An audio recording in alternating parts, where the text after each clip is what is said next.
Good afternoon, it's Jane. And Mike. From Earth Care Farm. It's August 2nd. It's a special day at the farm here. It's Poppy's birthday. And it was just Jane's birthday also. We're both midsummer Leos, and so we're going to celebrate that. And it's just an amazing time at the farm. There's so much abundance right now. We just can't keep up with harvesting cucumbers, tomatoes, beans, broccoli, herbs, and there's plenty of stuff. yeah, onions. We can't keep up. So while this is happening, and it's probably happening in your garden, just focus on harvesting because it's really hot, and the weeds will get a little bit ahead of us, as you can kind of see around us, but we'll have time to catch up as soon as we get some cool temps. But the other thing to think about right now is fall. It will be here in about a month. That gives us, 30, 40 days to get a lot of our last minute things in for fall. So I want to talk about that today. I made a list because I didn't want to forget anything. This week, I'm going to be direct seeding. I'm going to show you what I'm going to direct seed today. We're going to direct seed carrots, turnips, beets, scallions, mizuna, radishes, parsnips, cucumbers, beans, and summer squash. So this is kind of our last chance to get these things in. I probably have we could do this over the week, so if you still need to get seeds, you still have time. And then in trays, which is, I'll show you what I'm going to do here, I'll be seeding celery, cabbage, broccoli, cauliflower, lettuce, parsley, kohlrabi, kale, collards, Chinese cabbage, bok choy, and basil. So we still have a lot to get in the ground right now. And it's perfect because we keep pulling things out. We keep pulling out, we just pulled out our garlic, we're going to pull out our onions this week. We're pulling out, our peas are coming out. Our first round of beans is winding down, so we're creating space as we do it. And as we create space, it's important. What happened here was, this was peas, the sugar snap peas that were so plentiful and wonderful. And I just pulled out this section, and then I topped it with our raised bed mix, or you could use compost. And now it's ready to seed. I've given back there. So I'm just gonna show you my quick method. You guys have kind of seen me do this, but it's, I might just do it with this end. I'll do beets. Just a quick line. You can even do this in your party dress. We're about to start a party in like 10 minutes, so there's always time to squeeze in some beet planting. All right, there's my 3 rows. Get my beets. Again, I think you guys have seen me. These are the Badger Flame beets. Nice and quick.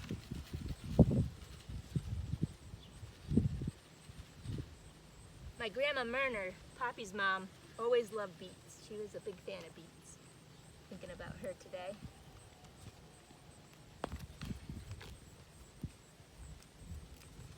And a different type of beet.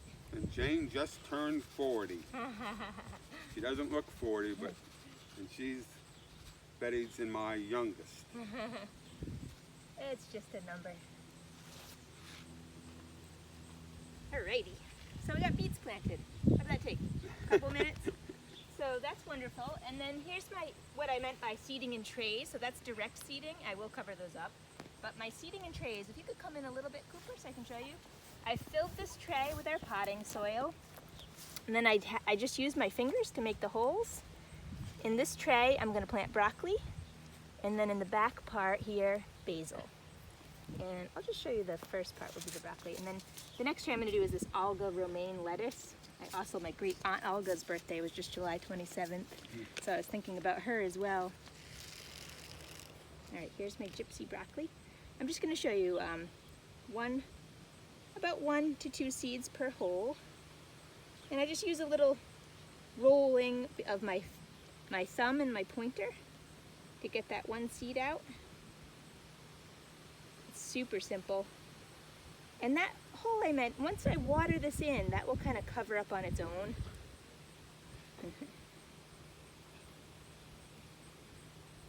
And I'm going to do the same thing for the basil, so you guys don't have to watch that. And then I put the rest in here. Seed packets are interesting. There's always one end that has a sticky flap. It's a little bit wider that you can reseal. The other end doesn't. So try to always remember to open up the bigger flap so you can reseal it. All right, so you guys know what I'll do. I'll be doing the rest of that as well. Let me just cover these so you can see that. I think it's going to be a full moon tonight, so these seeds will jump out of the ground. They're going to grow so fast. Yeah, planting during a full moon gives you things just grow extra in that, with that extra energy coming down there. Tends to make the waves bigger and the roots stronger. There we go, and then we'll water that in. This will be part of Poppy's job again. And that's critical to keep the surface moist. Yeah, they won't germinate if don't keep that seed bed watered. I was going to show you, our sunflowers are doing some amazing things. These sunflowers were planted last year. The plants grew up, and then whatever seed kind of fell over the fall and winter, most of the birds scooped it up, but some germinated this spring and summer, and I didn't have the heart to pull them out. So they came up beautifully. Cooper? Yeah, he can get in there. But I was going to show you just the stem of some of them are just remarkable. So let's head over there. You'll see as we pass, my purslane weed is getting ahead of me a little bit, but we'll catch up this week. So this is I think that's the biggest. the sunflower stalk that it takes two of my hands to get around. It's like a tree. It is like a tree, and it's amazing that it can even stand up like that. And then I'll show you like this from afar. It doesn't look that big, but then I stand next to it, and it's just a gorgeous, gorgeous specimen. So sometimes it's okay to leave a little volunteer in there once in a while. We might as well show our garlic in here drying, Oh, that'd be which great. should be ready about this week. Watch out for Poppy. And what else we have going on in our high tunnel. The high tunnel's not the best place for garlic drying. It's a little too sunny, but we just were out of space, and this was what worked for us. We'll get it out of here quickly. It is, you can see it's now fully kind of yellow and brown, and this week, it'll be over the next month, we're gonna cut the roots and the tops and start getting ready to sell those. We'll size them out. And Jane's learned not to cut the top too close to the bulb. In here, I'll show you adult secret. It's a little bit messy right now, but this is all sweet potatoes. Nice hot environment for them. There's garlic in between. And then this plant over here, look at all this garlic. This plant over here, this is ginger. Last year I experimented with ginger. It did great in here, so I have quite a bit more now. And then melons. These melons are coming up over here.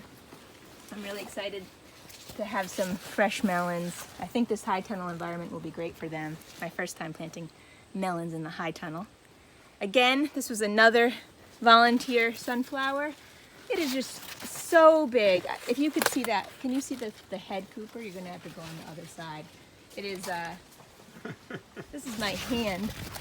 It is just like one of those fancy shower heads it reminds me of. But I think we're just gonna look at the onions, and then Sure. is there anything else that you want to add about? Well, I'd just like to say, during the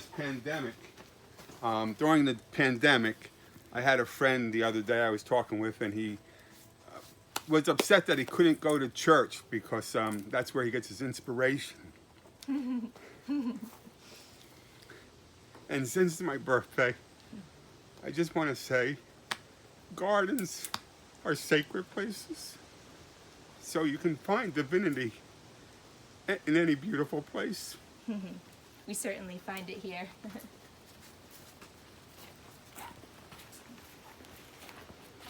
Alright, I'll just show the onions.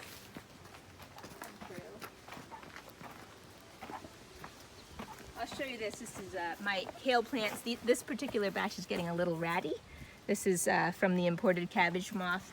I'm gonna see what happens if these can make it through the fall when we'll get a cold snap, and these worms will not make it through, and the plants will continue on. But they might not. I might have to pull them. Not every one of them was affected. This is, this is a sign. This is a truly healthy plant if it can kind of fend that off. But they've already given to us for a long time.